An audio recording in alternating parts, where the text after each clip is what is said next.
अस्सलाम वालेकुम वरहमतुल्लाहि वबरकातुहू। उम्मीद है आप सब लोग खैरियत से होंगे। आज के इस वीडियो में हम लोग स्टार्ट करने लगे हैं MTR 623 टेंसर एनालिसिस का mid term syllabus. Tensor analysis आपको नेम से ही लग रहा होगा कि एक ऐसा सब्जेक्ट कोड है जिसके टोटली आपके न्यू कॉन्सेप्ट है। मिड टर्म में एंड फाइनल टर्म में इनका कोई कॉन्सेप्ट ऐसा नहीं है जो पहले आपने किसी भी सब्जेक्ट कोड में उसका स्टडी किया हुआ हो। तो इसको स्टार्ट करते हैं। इसको अगर आप अच्छे से समझ के करेंगे तो इंशाल्लाह आपको कोई भी मुश्किल नहीं होगी। स्टार्ट वाले जितने भी इसके टॉपिक्स हैं उनमें जस्ट इसका इंट्रोडक्शन है, तो वो पेपर के लिए इतने इंपॉर्टेंट नहीं है।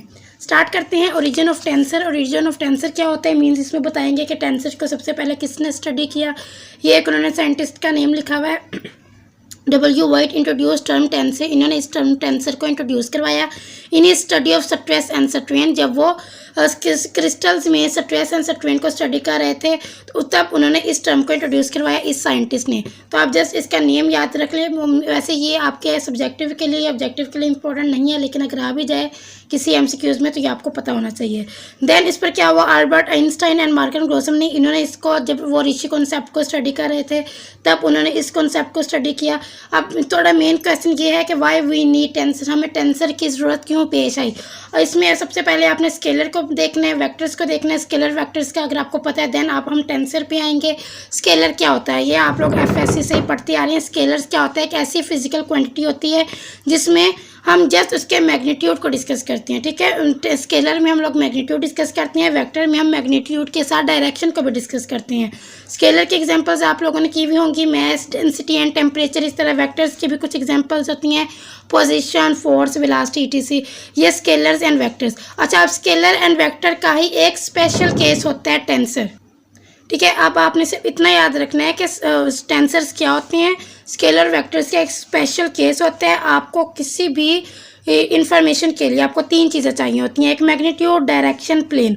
जस्ट मैग्नीट्यूड के लिए आप लोग स्केलर को देखेंगे, मैग्नीट्यूड डायरेक्शन के लिए आप लोग वेक्टर को देखेंगे, मैग्नीट्यूड डायरेक्शन एंड प्लेन इसके लिए आप लोग टेंसर्स को देखेंगे। ठीक है, यही बस उन्होंने थोड़ा बहुत स्टार्ट में इंट्रोडक्शन दिया हुआ है। देन उन्होंने टेंसर के मैं यहाँ पर डेफिनेशन दी है। टेंसर की दो डेफिनेशन हैं।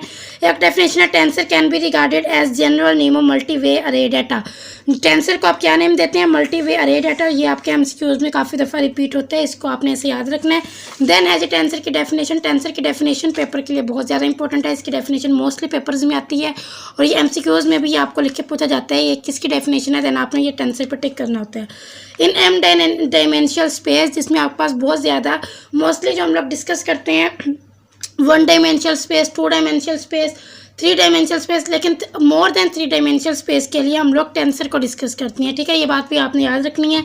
इन M dimensional space a tensor of rank n is mathematical object that has and in index component and ओबे सर्टेन ट्रांसफॉर्मेशन रूल। अब देखें ये डेफिनेशन अगर आप अब देखेंगे तो आपको थोड़ी सी मुश्किल लगेगी, लेकिन देन अब इसके नेक्स्ट जो कॉन्सेप्ट आ रहे हैं उसको आप देखेंगे देन आपको इसकी समझ आएगी। टेंसर ये होता है कि इसमें इंडेक्स लिखे हुए होते हैं। कोई भी एक वेरिएबल आपको गिवन होता है, उसके इंडेक्स होते हैं, सुपरस्क्रिप्ट होते हैं, सबस्क्रिप्ट होता है। ये सब अभी हम करेंगे, देन हम दोबारा इसकी डेफिनेशन पे आएंगे। Rank of tensor. अच्छा, टेंसर का रैंक क्या होता है, रैंक होता है कि उस टेंसर की डिग्री क्या है या उसका ऑर्डर क्या है। अब यहाँ पे उन्होंने कुछ एग्जांपल्स दी हुई हैं, उस एग्जांपल को देखते हैं। जैसे V अल्फा, इसके नीचे क्या लिखा हुआ है, अल्फा। ये 1 है, इसका मतलब इसका ऑर्डर 1 होगा। इसका ऑर्डर 1 है मतलब कि इसका रैंक 1 होगा। रैंक ऑफ टेंसर क्या है, इसका 1। इसमें बीटा जस्ट 1 ही है। पावर, अच्छा ये बात याद रखनी है आपने, ये एक वेरिएबल होता है, उस वेरिएबल के नीचे ये जो लिखा होता है इंडेक्स, नीचे जो लिखा होता है इसको कहते हैं सबस्क्रिप्ट। ठीक है, और अगर वो ऊपर हो ये तो इसको कहते हैं सुपरस्क्रिप्ट। अगर इंडेक्स नीचे है तो इसको कहते हैं सबस्क्रिप्ट, और अगर इंडेक्स ऊपर है तो इसको कहते हैं सुपरस्क्रिप्ट। तो ये इसको कहते हैं हम लोग रैंक। अगर वो 1 है तो इसका रैंक 1 होगा। यहाँ पर भी देखें 1 है तो रैंक 1 है। इसमें देखें ये 2 है तो इसका रैंक क्या होगा, 2 होगा। ये भी बहुत ज़्यादा आपके MCQs में रिपीट होता है। तो रैंक ऑफ टेंसर की क्या डेफिनेशन होती है, रैंक ऑफ टेंसर किसको कहते हैं, ऑर्डर को या डिग्री ऑफ टेंसर, उसकी क्या डिग्री है, उसका क्या ऑर्डर है, उसको आप कहते हैं रैंक। उसमें हम ये भी कह सकते हैं total number of free index को जब आप प्लुरल होता है इंडेक्सेस। ठीक है, तो जितने भी इसके इंडेक्स होंगे उन इंडेक्स को आप प्लस कर लें तो इसका रैंक बन जाता है। यहाँ पर एक इंडेक्स है तो इसका रैंक 1 होगा, यहाँ पर भी एक इंडेक्स है रैंक 1 होगा, यहाँ पर 2 इंडेक्स है तो रैंक 2 होगा। तो ये आपने याद रखना, total number of free index उसको कहते हैं रैंक ऑफ टेंसर। नेक्स्ट आ जाते हैं जी डायमेंशन के ऊपर।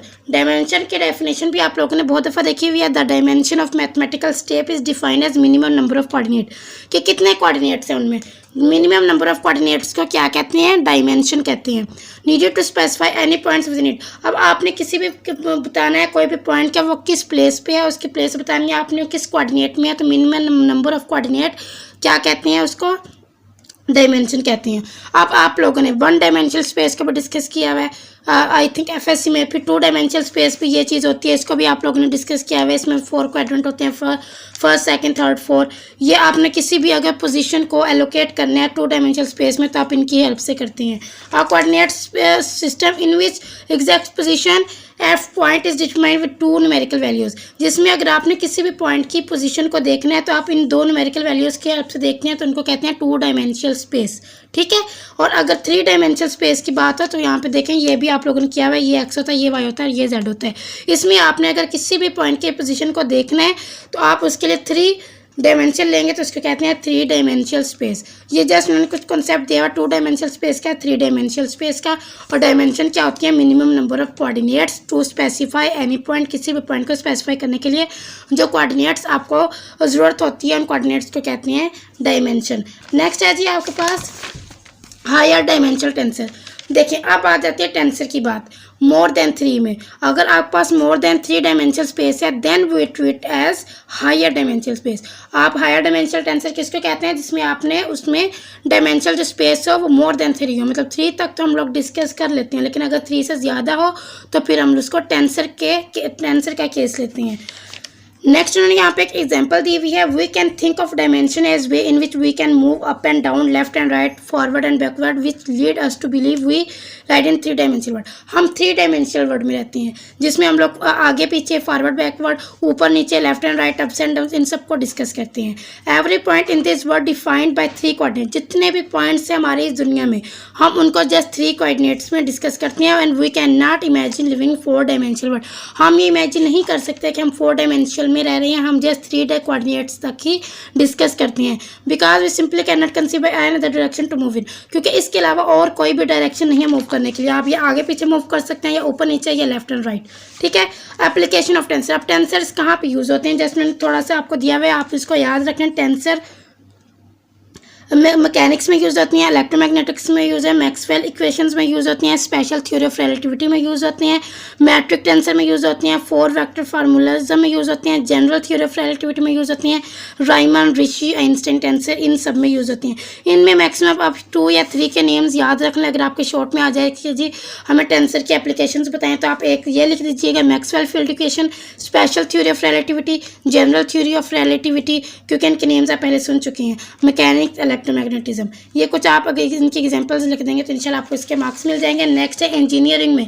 इंजीनियरिंग में टेंसर कहाँ यूज़ होता है, तो इसके अभी आप मैक्सिमम 3 पॉइंट्स याद कर लें, 2 पॉइंट याद कर लें, ये आपके शॉर्ट में आ सकता है, अदरवाइज आपके सब्जेक्टिव के लिए वैसे ये इतना इंपॉर्टेंट नहीं है। To represent mechanical stress, stress को शो करवाने के लिए आप लोग टेंसर को यूज़ करते हैं। डिफॉर्मेशन, जो जितनी भी टूट फूट होती है डिफॉर्मेशन टेंसर में, स्ट्रेस टेंसर में यूज़ होता है, डिफॉर्मेशन टेंसर में यूज़ होता है। उसके अलावा ये मूवमेंट ऑफ एनर्शिया में एज ए एनर्शिया टेंसर उसमें यूज़ होता है। रिप्रेजेंट डिफ्यूजन को और रिप्रेजेंट करने के लिए यूज़ होता है। कहाँ, स्ट्रेस टेंसर में, डिफॉर्मेशन टेंसर में, एनर्शिया टेंसर में एंड डिफ्यूजन टेंसर में ये यूज़ होता है। ठीक है। नेक्स्ट है application of tensor flows. Tensor flows में कहाँ कहाँ यूज़ होता है, फ़ोटोज़ में, गूगल्स में, मतलब गूगल फ़ोटोज़ में यूज़ होता है, गूगल ट्रांसलेट में यूज़ होता है, जीमेल में यूज़ होता है, सर्च इंजन में यूज़ होता है, इमेज कैप्चरिंग में यूज़ होते हैं, रिकमेंडेशंस में यूज़ होता है। इनमें भी आप 4 से 5 इनको बस याद रख लें कि इंजीनियरिंग में, फिजिकल फील्ड में, टेंसर फ्लोज में ये टेंसर कहाँ कहाँ यूज़ होता है। नेक्स्ट आ जाते हैं जी मेन इसकी, अब कॉन्सेप्ट हमारे यहाँ से स्टार्ट होने लगे हैं। टेंसर नोटेशन, टेंसर को आप कैसे शो करवाते हैं। Tensor is denoted by symbol, इसका एक सिंबल होता है, उसको आप लोगों ने याद रखना है, मैं भी बताऊँगी। Followed by collection of subscript और सुपरस्क्रिप्ट। इसमें एक सबस्क्रिप्ट होता है और एक सुपरस्क्रिप्ट होता है। देखें कोई भी वेरिएबल आपको यहाँ पे गिवन होगा, यहाँ पे एक्स हो सकता है, अल्फा हो सकता है, यू हो सकता है, बीटा हो सकता है, कुछ भी हो सकता है। इसी के अगर नीचे लिखा हुआ है इंडेक्स तो वो सबस्क्रिप्ट होगा, इसके अगर ऊपर लिखा हुआ होगा सुपरस्क्रिप्ट होगा। इसमें यहाँ पे इसका क्या है, रैंक भी 1 है, इसका रैंक 2 है, इसका रैंक 1 है, इसका रैंक 3 है। ठीक है। और ये सारे कहाँ पे लिखे हुए हैं, सबस्क्रिप्ट में लिखे हुए हैं। सबस्क्रिप्ट किसको कहते हैं, it is correct that is written slightly below, जो कि नीचे लिखा हुआ होता है उसको क्या कहते हैं, सबस्क्रिप्ट। और it's superscript, it is written above normal line, जो कि अबव लाइन के थोड़ा ऊपर लिखा हुआ होता है, जैसा कि ये बी के हो गया, CIJ हो गया, ये सारे क्या हैं जो ऊपर लिखे जाते हैं सुपरस्क्रिप्ट, और जो नीचे लिखे जाते हैं वो क्या होते हैं, सबस्क्रिप्ट। नेक्स्ट है जी हमारे पास इंडेक्स। इंडेक्स क्या होता है ये मैं अभी आपको बता के आई हूँ। It takes value from 1 to 4 then AI denote the set. अब देखें ये A1 A2 A3 A4, इसको हम नेम दे देते हैं जी AI का। अब इसमें I की वैल्यू 1 भी हो सकती है, 2 भी हो सकती है, 3 भी हो सकती है, 4 भी हो सकती है। ये वाले जो नीचे वाले नंबर होते हैं इसको आप लोग कहते हैं इंडेक्स। यहाँ पे I इंडेक्स है, यहाँ पे 1 इंडेक्स है, यहाँ पे 2 इंडेक्स है, यहाँ पे 3, यहाँ पे 4। कि आप किसी भी इंडेक्स को अगर कोई भी वैल्यू दे देते हैं तो उस वैल्यू को क्या कहते हैं आप लोग, इंडेक्स कहते हैं। और वो एक भी हो सकती है, एक से ज़्यादा हो गए तो आप उसको इंडाइसिस बोलते हैं, और एक होता है तो उसको इंडेक्स कहते हैं। फ्री एंड डमी इंडेक्स, ये भी बहुत ज़्यादा इंपॉर्टेंट चीज़ है। एंड इंडेक्स विच में take on any particular value from index set, उसको कहते हैं फ्री इंडेक्स। अब देखें मैं खुद एग्जांपल देके आपको एक चीज़ समझाती हूँ। ये मैंने लिखा है एक टेंसर BIJ, इसमें I भी एक दफ़ा आ रहा है, इसमें J भी एक दफ़ा आ रहा है। इसमें 2 इंडेक्स है, एक इंडेक्स I है, एक इंडेक्स J है, और ये दोनों क्या है, फ्री इंडेक्स हैं। क्यों? क्योंकि ये एक दफ़ा आए हैं। अब मैं यहाँ पर लिख रही हूँ एक और टेंसर, मैंने लिखा BIJ, इसमें देखें I 2 दफ़ा आ रहा है, J एक दफ़ा आ रहा है। तो यहाँ पे I क्या है, डमी। जो चीज़ एक से ज़्यादा दफ़ा आ जाए, जो इंडेक्स एक से ज़्यादा दफ़ा आ जाए, उस इंडेक्स को कहते हैं डमी इंडेक्स। और जो एक ही दफ़ा होता है टेंसर में, उस इंडेक्स को कहते हैं फ्री इंडेक्स। यहाँ पे देखें BIJ, I की वैल्यू अभी 1 to 3 अप टू 7 कोई भी हो सकती है, J की वैल्यू भी कोई भी हो सकती है, लेकिन I भी एक दफ़ा आया है, J भी एक दफ़ा आया है, तो इसको क्या कहते हैं, फ्री इंडेक्स।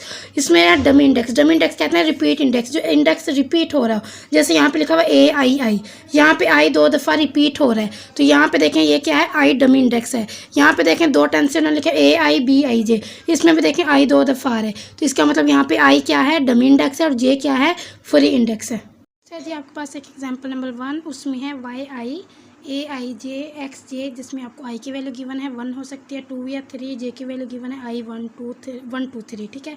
अब इसमें आपने क्या करना है, पहले आपने ये बताना है, क्वेश्चन गिवन है आपको, पहले आप ये बताएं कि इसमें फ्री एंड डमी इंडेक्स कौन से है।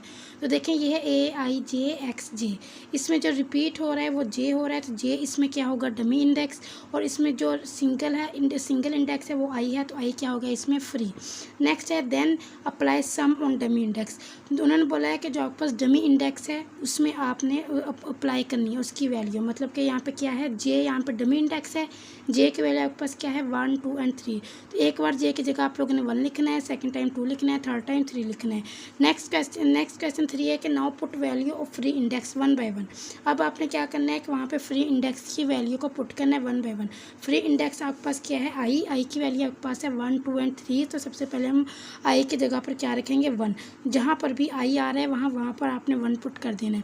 फिर y2 में क्या होगा, जहाँ पर भी आपके पास I है वहाँ पे आपने 2 पुट कर देना है। y3 में I की जगह क्या पुट कर देना है, 3 पुट कर देना है।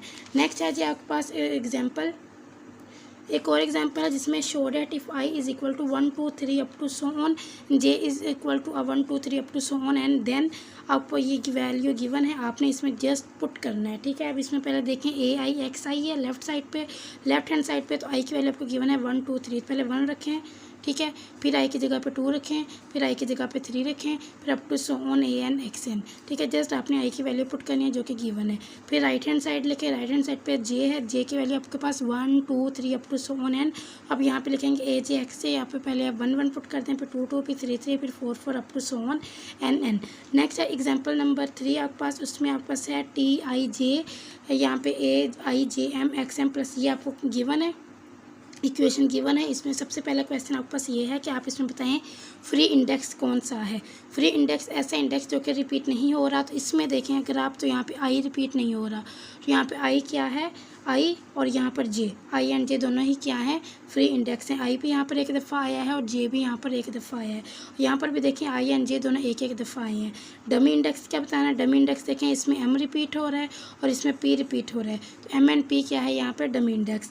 नेक्स्ट है how many terms on right hand side when M and P on variation. अगर आप M एंड P को वेरिएशन दें 1 एंड 2 तो कितनी टर्म्स बनेंगी आपके पास। देखें ये आपके पास क्वेश्चन गिवन है, एक जगह आप M की जगह 1 रख दें और एक जगह आप आप एम की जगह 2 रख दें, 2 टर्म्स ये बन जाएंगी। यहाँ पर अब पी की जगह भी रखना है क्योंकि उन्होंने एम एन पी दोनों का बोला है। पी की जगह पे एक बार 1 रखेंगे, फिर पी की जगह पे 2 रखेंगे, तो 2 टर्म्स ये बन जाएंगी। 2 और 2 टोटल कितनी टर्म्स बन जाएंगी? 4 टर्म्स बन जाएंगी, ये हमने बताना था। नेक्स्ट वन बोला है इसी तरह अगर आप आई एंड जे को वेरिएशन दें, आई की जगह एक बार आप 1 रखें, एक जगह एक बार आप 2 रखें, तो कितनी इक्वेशंस बनेंगी? T11 T12 T21 T22। देखिए T11 होगी, एक T22 होगी, एक T21 होगी, एक T12 होगी, तो ये कितनी होंगी? 4 होंगी। नेक्स्ट आपके पास है जी आइंस्टाइन समेशन कन्वेंशन। इसमें और कुछ भी नहीं है, जस्ट आपने जिसे याद रखनी है वो ये है कि अगर एक इंडेक्स जो रिपीट हो रहा होता है तो उसमें हम लोग ये समेशन रूल को अप्लाई करते हैं। इसके 3 पॉइंट्स होते हैं। 3 पॉइंट्स ये हैं कि रिपीटेड इंडेक्स आर सम्ड, मतलब जो इंडेक्स रिपीट हो रहा होता है हम जस्ट उन्हीं पे ये सम्ड ओवर अप्लाई करते हैं। नेक्स्ट है जी each index can appear at most twice time in any term. देखें मैं यहाँ पे लिख रही हूँ दो, एक मैंने लिखा है यहाँ पे अल्फ़ा बीटा, और यहाँ पे एक बार मैं फिर लिख रही हूँ यू अल्फ़ा बीटा। मतलब इसमें जस्ट आपने इस पॉइंट में ये चीज़ याद रखनी है, अगर आपके पास एक टर्म है, ठीक है, यहाँ पे हम कोई और लिखेंगे, यहाँ पे आर लिख दें, एस लिख दें, मतलब कि एक ऐसी टर्म, मतलब यू अल्फ़ा बीटा है, इसका मतलब है each index can appear at most twice in any term, कि आपके पास कोई भी एक टर्म गिवन है उसमें जो इंडेक्स है वो जस्ट 2 टाइम ही रिपीट हो सकता है। यही कॉन्सेप्ट मैं यहाँ बताने लगी हूँ। देखें यू अल्फ़ा अल्फ़ा, नेक्स्ट एक बार फिर मैंने यू अल्फ़ा अल्फ़ा लिख दिया। अगर इसमें आप लोग देखें तो एक इंडेक्स है अल्फ़ा, अल्फ़ा कितने टाइम रिपीट हो रहा है? यहाँ पे 4 टाइम रिपीट हो रहा है, तो ये वाली जो इक्वेशन होगी, ये वाली टर्म होगी, ये नॉन वैलिड होगी, ये वैलिड नहीं होगी, क्योंकि इसमें जो एक इंडेक्स है वो 4 टाइम रिपीट हो रहा है, लेकिन एक इंडेक्स को जस्ट 2 टाइम ही रिपीट होना चाहिए, इसका ये मतलब है। नेक्स्ट है जी आपके पास each term must contain identical no repeat index. अब आइडेंटिकल का मतलब ये है कि दरमियान में है इक्वल का साइन, लेफ्ट हैंड साइड पे भी एक इंडेक्स गिवन है, और एक मतलब यहाँ पर अगर ऐसे है यू आई जे, और यहाँ पर है यू एम के। अब ये जो होगी वो नॉन वैलिड होगी, क्योंकि यहाँ पर जो रिपीट होने वाला इंडेक्स है वो है आई रिपीट हो रहा है, यहाँ पर रिपीट होने वाला इंडेक्स है एम रिपीट हो रहा है, तो मतलब कि वो टर्म उस पर आप समेशन वाला रूल अप्लाई करेंगे जिसमें लेफ़्ट साइड पे भी रिपीट इंडेक्स सेम हो, जो यहाँ पे रिपीट हो रहा है वही इंडेक्स यहाँ पर भी रिपीट हो रहा है। मतलब अगर यहाँ पे आई रिपीट हो रहा है तो यहाँ पर भी आई को ही रिपीट होना चाहिए, एम को नहीं होना चाहिए। तो ये होती है आपके पास ये 3 पॉइंट्स हैं। एक पॉइंट है कि आपके पास एक इंडेक्स 2 टाइम आना चाहिए, एक है कि इक्वल के दोनों साइड पे सेम इंडेक्स रिपीट होना चाहिए और इंडेक्स जो है वो रिपीट होना चाहिए, ठीक है। नेक्स्ट है जी आपके पास कुछ एग्जांपल्स गिवन है आपको। फर्स्ट एग्जांपल है MIJVJ। अब इसमें देखें ये आपने बताना क्या ये वैलिड एक्सप्रेशन है, 100% वैलिड एक्सप्रेशन है। इसमें अगर आप देखें ये है MIJVIUJ और इसमें है WI। इसमें रिपीट हो रहा है आपके पास जी आई भी रिपीट हो रहा है, जे भी रिपीट हो रहा है, लेकिन अगर इसमें देखें तो इसमें कुछ भी रिपीट नहीं हो रहा, तो ये क्या होगा? Non valid. इसको भी देखें तो सेम यही चीज़ है, यहाँ पर P आ रहा है लेकिन यहाँ पर तो P आ ही नहीं रहा, तो ये भी क्या होगा? Non valid. अब ये वाला जो क्वेश्चन है ये मेरे पेपर के लॉन्ग क्वेश्चन में आया था, तो इसको आपने बिल्कुल भी स्किप नहीं करना। बहुत एक ही रूल को आपने याद रखना है, वो रूल ये है कि लेफ्ट साइड पे भी राइट साइड पे भी अगर सेम इंडेक्स रिपीट होगा तो इसका मतलब है वो वैलिड है, अदरवाइज वो वैलिड नहीं है। यहाँ पर देखिए AM, इस ब्रैकेट को अगर आप ओपन करेंगे तो हो जाएगा BMCR माइनस BMDR। अगर आप यहाँ पे देखें तो यहाँ पर आर रिपीट हो रहा है, देखिए आर यहाँ पर भी है, आर यहाँ पर भी है, इसका मतलब आर रिपीट हो रहा है, लेकिन यहाँ पर देखिए कोई डमी इंडेक्स नहीं है, तो इसका मतलब नॉन वैलिड है। इसमें देखें ये है BMS और यहाँ पर है BMS और यहाँ पे देखिए यहाँ पर भी होगा BMCS और यहाँ पे BMDS, मतलब ये जो होगी इक्वेशन वैलिड होगी, क्योंकि जो यहाँ पर इंडेक्स है MNX वही यहाँ पर इंडेक्स है MNX, ठीक है। यहाँ पर भी अगर आप देखें TI और यहाँ पे है AJINJ, मतलब जो इंडेक्स यहाँ रिपीट हो रहा है I वो इंडेक्स यहाँ पर भी है, तो इसका मतलब ये भी क्या है? वैलिड है। इसमें देखें TI AJINI, इसमें अगर आप देखें तो ये है I और यहाँ पर जो इंडेक्स रिपीट हो रहा है वो भी है I, लेकिन I यहाँ पे क्या आ रहा है? सिंगल टाइम आ रहा है, तो ये क्या होगा? सॉरी ये वैलिड होगा, क्योंकि ये मैंने इसको 2 टाइम लिख दिया, ये वाला क्या है? ये वैलिड है, ठीक है। नेक्स्ट है AIJXIXIJ, इसमें भी देखें तो ये भी आपके पास क्या होगा? Non valid. J C I J equal to 3, ये तो एक कॉन्स्टेंट के इक्वल है, तो ये भी क्या होगा 3 नॉन वैलिड होगा। इसको आपने अपने फिंगर टिप्स पर याद रखना है, ये आपके लॉन्ग क्वेश्चन में आ सकता है।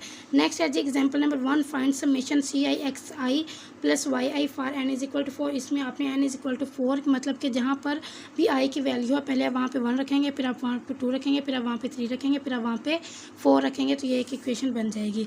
नेक्स्ट है डबल सम। डबल सम में कुछ भी नहीं करना, जस्ट आपने ये बताना है कि अगर a more than one time index repeat होगा, मतलब 2 टाइम इंडेक्स रिपीट होगा, तब वहाँ पे हम लोग ये डबल सम्स को अप्लाई करते हैं। नेक्स्ट है example sigma I J X I X index summation taking place on both I and J. Just उन्होंने एग्जाम्पल लिखी हुई है और ये है right down equation for N is equal to 2 corresponding to expression Y I C I R A R S X S. अब इसमें आपने क्या करना है, देखें सबसे पहले एन इज इक्वल टू 2 के लिए आपने निकालना है, तो सबसे पहले आपने जो आपके पास डमी इंडेक्स है इसमें देखें डमी इंडेक्स क्या है, इसमें एस रिपीट हो रहा है, ठीक है, और इसमें आर भी रिपीट हो रहा है। तो ये X S and R 2 repeat हो रहे हैं, तो सबसे पहले आप क्या करेंगे, आर की जगह पर 1 पुट करेंगे, फिर आप क्या करेंगे आर की जगह पर 2 पुट करेंगे, फिर नेक्स्ट टाइम आप एस की जगह 1 पुट करेंगे, एस की जगह 2 पुट करेंगे, ये आपको पास 4 इक्वेशंस बन जाएंगी, ठीक है। अब सबसे पहले आपने क्या किया, आपके पास एक इक्वेशन गिवन थी Y I C I R A R S X S, इसमें आपने एन इज इक्वल टू 2 के लिए मतलब आपने आई की जगह पे 1 एंड 2 पुट करना है और आर एंड एस की जगह पर 1 एंड 2 पुट करना है। जब आप वाई 1 निकालेंगे तो आई की जगह 1 पुट कर देंगे, जहाँ यहाँ पर भी आई है तो 1 आ जाएगा। अब आपने डमी इंडेक्स पर उसकी वैल्यू अप्लाई करनी है। सबसे पहले जहाँ पर आर आ रहा है वहाँ पर 1 लिख दें, फिर आर आ रहा है वहाँ पर 2 लिख दें, फिर नेक्स्ट में आपने क्या करना है एस की जगह पर 1 एंड एस की जगह पर 2 कर देना है, तो ये 4 बन जाएंगी। मतलब पहले जब आप आर की जगह 1 लिखेंगे तो ये एक टर्म, फिर आर की जगह 2 लिखेंगे तो एक और टर्म, 2 टर्म्स हो जाएंगी। फिर नेक्स्ट आप एस की जगह 1 रखेंगे, एस की जगह 2 रखेंगे तो ये 4 टर्म्स बन जाएंगी और ये क्या हो जाएगा वाई 1 की वैल्यू। इसी तरह आप लोग वाई 2 निकालेंगे, वाई 2 में जस्ट ये चेंज होगा कि जहाँ पर आई है वहाँ पर 2 हो जाएगा, बाकी ये जो आर एंड एस की वैल्यू हैं ये सेम रहेंगी, ठीक है। नेक्स्ट आपके पास है substitution. Suppose it is required to substitute, कि आपने क्यू में वाई को सब्स्टिट्यूट करना है, मतलब कि जहाँ पर आपने क्या करना है वाई आई जहाँ पर है तो वाई आई ये है, वाई की वैल्यू ये है, तो आपने वाई आई की वैल्यू यहाँ पुट कर देनी है और इसमें कुछ भी नहीं करना है। यहाँ पर वाई आई आ रहा है, वाई आई की ये वैल्यू है तो वो यहाँ पर आ जाएगा। नेक्स्ट आज एग्जाम्पल नंबर 4। एग्जाम्पल नंबर 4 में आपको वाई आई गिवन है, इसको आपने इक्वेशन बना के आपने इस सारे को आपने एक्स में चेंज कर देना है। ये थोड़ा सा जो एग्जांपल नंबर 4 एंड 5 है थोड़ी सी मुश्किल है, लेकिन आप इसको एक बार हाथ से करेंगे तो इंशाल्लाह आपको अच्छे से समझ आ जाएगी, ठीक है। आपको वाई आई गिवन है, आपने एक बार इस यहाँ पर क्यू में Y I and Y J की वैल्यू पुट करनी है, तो आप थोड़ी सी चेंजिंग करेंगे, Y I and Y J की वैल्यू फाइंड आउट करेंगे, उसको यहाँ पर पुट करेंगे तो आपका इक्वेशन सॉल्व हो जाएगा। चलिए स्टार्ट करते हैं। सबसे पहले आप लोगों ने क्या करना है, वाई आई की वैल्यू आपको गिवन है, इस वैल्यू में आपने थोड़ा सा चेंज करना है। थोड़ा चेंज ऐसे करना है कि जहाँ पर भी जे आ रहा है वहाँ पर आपने क्या कर देना है के, ठीक है। ये हो जाएगा Y I A I K X के, ठीक है। इसको आप एक साइड पे करके रख दें कि ये आपके पास वाई आई की वैल्यू है। नेक्स्ट आपने क्या करना है, ठीक है, इसी में आपने आई को जे के साथ रिप्लेस करना है, फिर जे को एस के साथ रिप्लेस करना है, ठीक है। सबसे पहले क्या करना है आई, क्योंकि हम यहाँ पे अब जे बनाने जा रहे हैं, वाई जे करने जा रहे हैं, तो आई को किसके साथ रिप्लेस करेंगे, जे के साथ। अब देखो अगर आप यहाँ पर भी आई है तो ये आप जे कर देंगे तो 3 दफ़ा इंडेक्स हो जाएगा। इसके लिए ज़रूरी है कि आप इसमें जो अंदर वाला जे है इसको आप किसी और के साथ चेंज करें ताकि ये नॉन वैलिड ना बने, ये जो इंडेक्स है वो 3 टाइम ना हो जाए। तो इसीलिए आपने क्या किया, आई को जे के साथ रिप्लेस किया और जो जे था उसको यहाँ पर एस के साथ रिप्लेस किया, तो ये आपके पास हो जाएगा ए जे एस एक्स एस। अब आपके पास वाई आई की वैल्यू भी आ गई, वाई जे की वैल्यू भी अभी आप लोगों ने निकाल ली। इस वैल्यू को आपने अब यहाँ पर पुट करना है, तो ये क्या हो जाएगा, Q is equal to G I J X A I K X K A J S X S. इसमें अब आपने सिंपल क्या किया है, जी आई जे जो ए वाली टर्म्स थी उनको एक साथ लिख लिया, एक्स वाली टर्म्स थी उनको साथ लिख लिया। अब आपने सिंपल क्या करना है, उन्होंने नेम दिया ये जो स्टार्ट वाली जितनी भी टर्म्स थी ना, ये जी और ए वाली, ठीक है, इसको उन्होंने नेम दिया है जी आई जे ए आई के ए जी एस को एच आर एस का नेम दिया, मतलब उन्होंने खुद से सपोज किया और यहाँ पर एच आर एस लिख दिया इसकी जगह पे, इसकी जगह पे एच आर एस लिखा और यहाँ पे एक्स की एक्सेस बच गया और इसको यही आपका आंसर है। वाई आई की वैल्यू आपके पास यही रहेगी, लेकिन जस्ट आपने जे को किसके साथ रिप्लेस कर देना है, के साथ, ठीक है। फिर जब आप इसको आई को जे में बनाएंगे तो आई को जे के साथ चेंज करने के साथ आप इस जे को एस के साथ भी चेंज करेंगे। पहले जे को हमने के साथ किया, फिर हमने जे को एस के साथ किया, वाई आई वाई जे की वैल्यू बनी, उनको पुट किया, उनमें जी और ए की टर्म्स थी उनको आपने एच आर एस के इक्वल रखा, बाकी ये वाली चीज़ थी, ये हमारा आंसर है। इसी तरह एग्जाम्पल नंबर 5 है आपके पास। एग्जाम्पल नंबर 5 में आपके पास B I J Y I Y J, इस तरह आपको वाई आई की वैल्यू गिवन है, वाई जे की वैल्यू आप निकालेंगे, यहाँ पर पुट करेंगे इसमें और फिर इसको सॉल्व करेंगे। चलो स्टार्ट करते हैं। वाई आई में जस्ट आपने क्या करना है, जे की जगह इस जे को किसके साथ रिप्लेस कर देना है, आर के साथ, वाई आई की वैल्यू आ जाएगी। यहाँ पर याद रखना है के साथ किया था और यहाँ पर किसके साथ हमने किया, आर के साथ, ठीक है। और यहाँ पर जब आप वाई जे बनाएंगे, इसी को वाई जे बनाएंगे तो आप इसको किसके साथ रिप्लेस कर देंगे, इस जे को एस के साथ। देखिए ये चीज़ें कॉमन है कि यहाँ पर भी हमने जे को एस के साथ रिपीट किया था जब आपने वाई जे बनाया था, यहाँ पर भी हमने यही काम किया, लेकिन यहाँ पर हमने आर लिखा है। क्यों आर लिखा है, क्योंकि यहाँ पर देखिए एक आर टर्म है, ठीक है, और यहाँ पर हमने इसको के साथ किया था। तो ये आपके पास वाई आई वाई जे की वैल्यू आ गई। आपने सिंपल क्या करना है, ये जो क्वेश्चन था वो लिखा, यहाँ पर वाई आई वाई जे की वैल्यू को लिखा। अब देखें आपके पास ये वाली जो चीज़ है ना, बी आई जे सी आई के, ये उन्होंने बताया है कि ये एस आई के इक्वल है, ठीक है। ये आई और आई यहाँ पे रिपीट हो रहा है, ये आई और ये वाला आई, तो ये किसके इक्वल है, जे एंड के, sorry I and I repeat हो रहा है, जे एंड के इक्वल है ये चीज़। तो अब यहाँ पे अगर आप देखें गौर से, B I J C I are, ये सबसे पहले सी आई, B I J C I are, ठीक है। यहाँ पे अब आर चीज़ है तो यहाँ पे आप इसको क्या नेम देंगे, एस जे आर का। यहाँ पर के है क्योंकि यहाँ पर के था तो इसलिए आपने एस जे के बोला, लेकिन यहाँ पर देखें आर है, तो जब आप इसकी वैल्यू यहाँ लिखने लगेंगे तो आप नीचे यहाँ आर लिखेंगे क्योंकि यहाँ पर आर है, यहाँ पर के था तो इसलिए यहाँ पर के लिखा, ठीक है। नेक्स्ट है आपके पास X R C J S X S, ये आपके पास ऐसे ही आ जाएगा, ये 1 के इक्वल होता है तो आप यहाँ पर X R C J S X X, ये क्या होगा, आपका आंसर होगा। इसी आप इसको ऐसे भी लिख सकते हैं और आप इसको ऐसे भी लिख सकते हैं। यहाँ पर उन्होंने सिंपल ये किया, जो आपके पास ये वाला आंसर आया था उन्होंने इसमें क्या किया है, उसी तरह जो पहले एस आया था, एस को आप लोगों ने किस जे को एस के साथ रिपीट किया था तो एस की जगह उन्होंने दोबारा से जे लिख दिया। तो ये वाली चीज़ थी, ये अब आपके पास क्या है, आंसर है। सिंपल जो एस को पहले आपने चेंज किया था जे को एस के साथ, उन्होंने दोबारा से एस को जे के साथ चेंज करके यहाँ लिख दिया, यही वाला क्या है आपके पास आंसर। एग्जाम्पल नंबर 4 और 5 थोड़ी सी मुश्किल है, लेकिन एक बार आपने इसको हाथ से करके लाजमी देखना है, इंशाल्लाह आपको समझ आ गई। एक बार आपके इससे हाथ से प्रैक्टिस हो गई कि आपने किसको किसके साथ चेंज करना है, तब आप इसको अच्छे से कर लेंगे। नेक्स्ट है जी आपके पास क्रोनिकल डेल्टा। क्रोनिकल डेल्टा होता है, इसको आप एस से शो करवाते हैं और आपने या दोनों आपके जो इंडेक्स हैं वो सबक्रिप्ट में होने चाहिए, या एक सबक्रिप्ट में एक सुपरक्रिप्ट में हो जाए, या दोनों ही सुपरक्रिप्ट में हो जाए। इसको क्या कहते हैं, क्रोनिकल डेल्टा। और इसकी वैल्यू 1 होती है कब, जब आई इज़ इक्वल टू जे होता है, और जब I is not equal to जे होता है तब इसकी वैल्यू 0 होती है। ये क्रोनिकल डेल्टा की डेफिनेशन ये अक्सर आपके पेपर में आती है। S I J, I is equal to 1 2 3 है, ये जे इज़ इक्वल टू 1 2 3 है, तो इसका ये वाला होता है मैट्रिक 1 0 0 0 1 0 एंड 0 0 1, ठीक है। ये चीज़ भी आप लोगों ने याद रखनी है, ये चीज़ भी याद रखनी है, और इसके ये जो नोटेशन है इसको भी याद रखना है। नेक्स्ट आपके पास एक example, if I is equal to 1 2 3 simplify, आपने करना है simplify S I J X I and X J को। तो सबसे पहले आप लोग क्या करेंगे, आई की जगह क्या पुट कर देंगे 1, ठीक है, फिर आई की जगह 2, फिर आई की जगह 3। ये पुट करने के बाद अब आपने क्या करना है, जो ये आपके पास जब आई था आपने उसकी जगह पुट कर लिया, अब आपने जे की जगह पुट करना है। तो जे की जगह पे पहले आप ये 3 आपके पास बने हैं, जिसमें आपने पहले आई की जगह 1 पुट किया, फिर आई की जगह 2 पुट किया, फिर आई की जगह 3 पुट किया। अब आपने क्या करना है, जे की जगह 1 2 3 पुट करने हैं। तो पहले इसको ले लें, इसमें जहाँ जहाँ जे आ रहा है वहाँ पर आप ए पुट करें, फिर 1 पुट करें, फिर जे की जगह 2 पुट करें, फिर जे की जगह 3 पुट करें, 3 टर्म्स बन जाएंगी। इस तरह इसको उठाएं, इसमें जहाँ जे आ रहा है पहले वहाँ 1 रखें, फिर 2 रखें, फिर 3 रखें, फिर इसको उठाएं, फिर जहाँ जे आ रहा है 1 2 3 रखें, तो टोटल आपके पास 9 टर्म्स हो जाएंगी, ठीक है। ये टोटल 9 1 2 3 1 2 3 एंड 1 2 3 टोटल हो जाएंगी ये 9। सिंपल आपने क्या किया है, पहले आपने आई की जगह 1 2 3 पुट किया, फिर आपने जे की जगह 1 2 3 पुट किया।